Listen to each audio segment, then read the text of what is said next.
Hey, this is DJ Mortal, and Happy New Year to all the Guardians out there.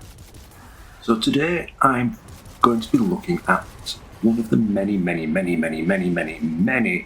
Verity's brow builds that I'm sure you've been seeing flying around.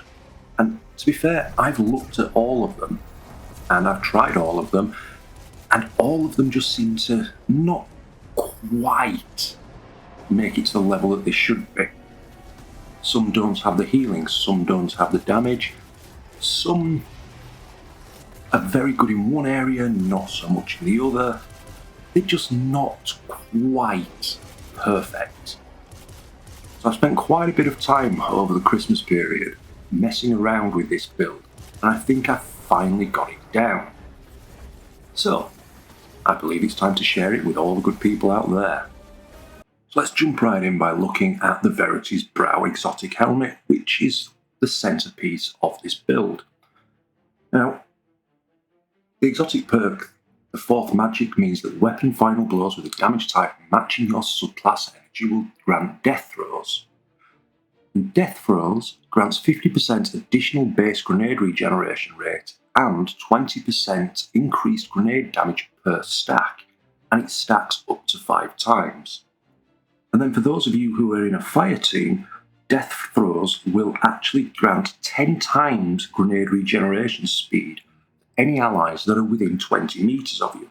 So, as well as being great for your own damage and your own regen, it's quite a good support exotic too. Let's jump right in and have a look at the subclass. With regards to supers, you want either a Nova Bomb Vortex or the Nova Bomb Cataclysm, depending on your personal preference. Both are solid options. Don't even think about Nova Warp, as you will just get your ass handed to you in higher level contents. For our abilities, we're going to take a Healing Rift, your choice of jump, obviously the Pocket Singularity as it's our only option on Void, and then we're going to take a Vortex Grenade. With our aspects, nothing too exciting here. Chaos Accelerant, where we can increase the size and linger duration of our Vortex Grenade, and Feed the Void, where defeating any target with a Void ability will activate Devour. All pretty standard so far. This is where we change things up a little bit with our fragments. We're going to start with Echo of Persistence, where any Void buffs applied to us are extended. In this case, we're focused on the Devour. We want Echo of Remnants, so our Lingering Grenade will last longer. This ties in with Chaos Accelerant, and believe it or not, we're going to be throwing quite a lot of grenades. Echo of Undermining, so our Void Grenade will weaken any targets it affects. And then this is where I differ slightly from most of the builds out there. We're going to go with Echo of Harvest, where defeating weakened targets will create an Orb of Power and a Void Breach. Now, Void Breaches grant you class ability energy, as you know, but what we're really interested in here is the Orbs of Power. Now, I have seen several builds out there that recommend using Echo of Instability for defeating targets with a grenade will give us volatile rounds. However, with properly selected weapons, this isn't required. Okay, so let's look at weaponry that we're going to use with this build. First of all, in our kinetic slot, I would recommend the Scatter Signal. Some people do prefer Deliverance, however, with the current seasonal artifact, we're better off using something with Strand. This is purely so we can also build in our Unravelling and Threadlings to this build. The energy weapon is the key. I've seen lots of people out there saying, use this weapon, use that weapon. I've seen plenty saying to use Collective Obligation or Graviton Lance. I've even seen some saying use the current seasonal bow.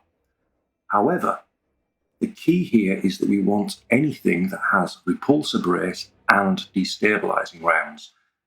Now, there are 3 or 4 off the top of my head weapons that can be crafted with Repulsor and Destabilizing. Age-Old Bond being one, Word of Crota. I believe the Nessus Obligation shotgun also can, but we ideally want a primary ammo weapon in this slot. So I'm sticking with Age or Bond, however Word of Crota is a very solid option. And then in our heavy slot, we're going to use good old Dragon's Breath. The reason for Dragon's Breath is we then introduce Scorch and Ignitions into our build, so we're actually using multiple subclass verbs in a single build. I.e., we have Devour, Volatile, Weaken from the Void subclass. We have Threadlings and Unravelling rounds from the Strand subclass, and we have Scorch and Ignition from the Solar subclass. Combining all of these together means we're pretty difficult to deal with. Looking at our seasonal artifact, the perks we're interested in are Flint Striker, where rapid solar weapon final blows will grant Radiant. So if we get a multi-kill with our Dragon's Breath, we will become Radiant, giving us that lovely 15% damage boost. We want Unravelling Orbs, where picking up an Orb of Power will grant Strand Weapons Unravelling rounds, and Horde Shuttle, where damaging unravelled targets will spawn Threadlings.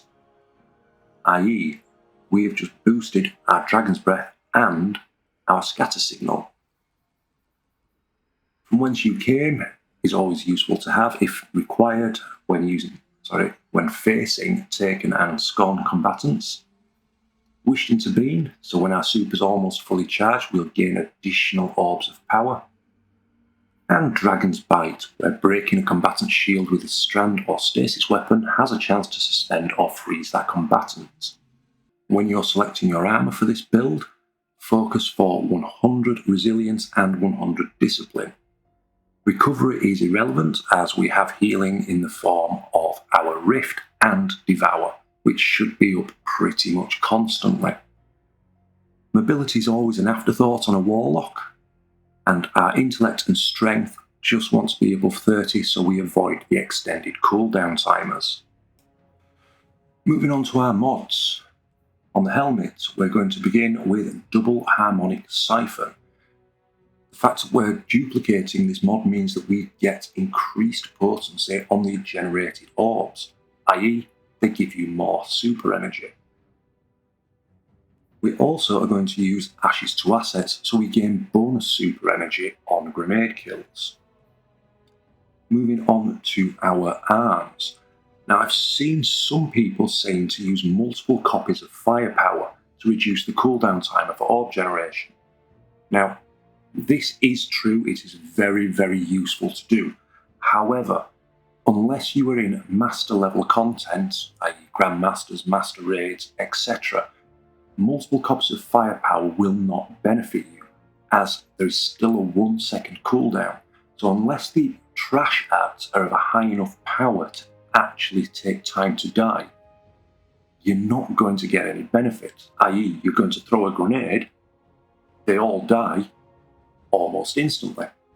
So unless going to higher tier, don't waste your time and your resources on multiple copies of Firepower.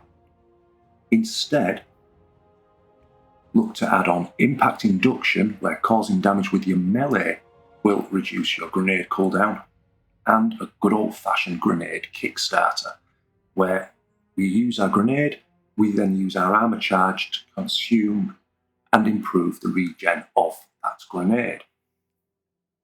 On chest, very much dealer's choice. You may want to consider putting a Solar Reserves on for Dragon's Breath, but this is up to you. Focus your damage resistant mods to whatever activity you are actually undertaking. On our legs, we're going to use the same combination as with our Infinite Devour Hunter. So Innovation, where picking up an Orb of Power will reduce our grenade cooldown. Orbs of Restoration, where picking up an Orb of Power grants a small amount of energy to your ability with the least energy.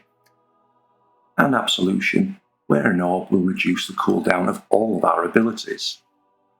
And then finally, on our class, we're going to go with Double Bomber, where we reduce our grenade cooldown whenever we use our class ability, and a Reaper, where we'll generate an Orb of Power if we kill any enemy within 10 seconds of dropping the Rift. Quite possibly the best thing about this build is there isn't a rigid gameplay loop where we have to go step by step by step to activate all of our buffs. Very simply, you just need to remember to overcharge your grenade. Because we've coupled the Echo of Undermining, reminder that weakens targets with our grenade, and Echo of Harvest, where defeating weakened targets generates an orb, and we have passing firepower on there. Our grenade kills now give us 2 orbs. Those 2 orbs give us a chunk towards our grenade and give us double armor charge, so effectively we're doubling down with our orb generation. Once we have that orb, we then have unravelling rounds in our scatter signal that we can just spray around and just play and have fun. There's no wrong way to do this.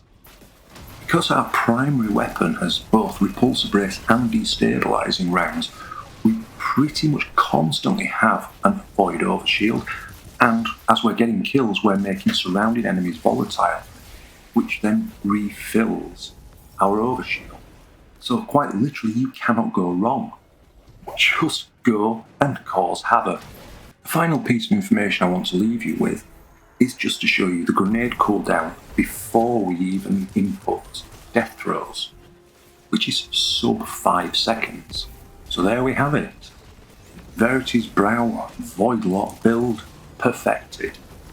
We have the God of Void. If you've enjoyed this video, thank you very much for sticking to the end. Let me know your thoughts in the comments, and as always, if you've enjoyed yourself, I would be very appreciative if you could drop me a like and a subscribe. Until next time, have a great day.